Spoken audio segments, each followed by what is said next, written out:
You must be thinking, and a brush that makes you improve an art? Are you out of your mind? Okay, I know it might sound a bit out there, but hear me out.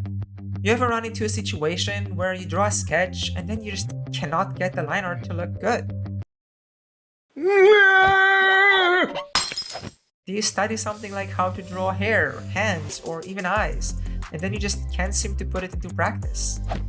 If that's the case, your sketches might look something a bit like this, or perhaps something a bit more like this. You see, if you try to line art your sketch when it looks messy with a lot of lines, it won't look good because what you essentially did is show your brain different possibilities of what your sketch could be, instead of showing you what it is. I've seen this example before, but essentially let's say you have this circle with many messy sketchy lines. Your brain filters out the real shape of the sketch line underneath it. So you end up looking at the illusion of the circle that you want to draw, if that makes sense. I mean, yes, it is there, but the issue is when you're going in to line art a circle and you can't really see which sketch line to follow and you're making an approximation of that circle. Alright, assuming I didn't give you a headache from that explanation, essentially what I'm saying and getting at is this. First, turn off your opacity and focus on the lines you're about to draw, because whenever you sketch something and you start making a lot of messy sketchy lines, you aren't actually making any decisions about your drawing. So by having a simple round brush without any opacity, every stroke you make leaves a real mark on your canvas. So you have to carefully think about each line you draw, its angle and its length. Have you also ever felt like you're stuck drawing the same three things repeatedly, that you cannot retain anything that you studied before? Turning off your opacity will also allow you to develop a more visual memory of what specific things look like, instead of just muscle memory. Using a brush with opacity and size pressure enabled might also teach you some bad habits as you study, as you might commit to memory a messy way of working and end up learning an unclear way of work. By the way, small side note, if you look at my speed paints, you'll notice I make a lot of these mistakes and bad habits. I'm kind of trying to save you from making my mistakes.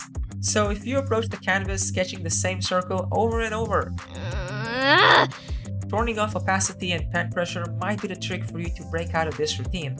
And yes, it won't be very comfortable at first, but it will slowly improve you. I know this because, well, I had this happen a lot myself. I would sit down and draw the same circle over and over when I didn't even need to. A word about pen size pressure is, on one hand, you might be able to practice the width of your brush or the amount of ink you leave by keeping this option on, but you might as well practice your inking in a different, more controlled environment than sketching up your ideas.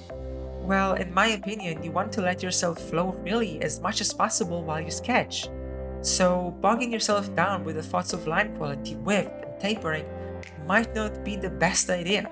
However, if you miss the feeling of an actual pen or the tapering of a pen while you sketch, you can leave the pen size option on for that. That's alright, as long as you don't use it to draw super thin lines as if to be a replacement for having no opacity for pen pressure. I know, because I did that. Trying out this type of brush can help you significantly improve your artwork right off the bat, because when you approach line art with your sketches or painting having clear uniform sketches, it will go a long way with your art. Painting and drawing is a lot like a building. If you half-ass the fundamentals of your building, it might all come crashing down. This personally is something that I still struggle with. So if you have an issue with consistency of quality in your art, it might just be that sometimes your sketches are messier on that particular day. So to eliminate the variables, let's draw cleaner together. Oh hey, what's up? Hope you liked this video, and if you found it even a wee bit helpful, let me know. And if you have any cool art tricks you would like to share, write it down in the comment below. I would love to read them. Oh, thank you for watching.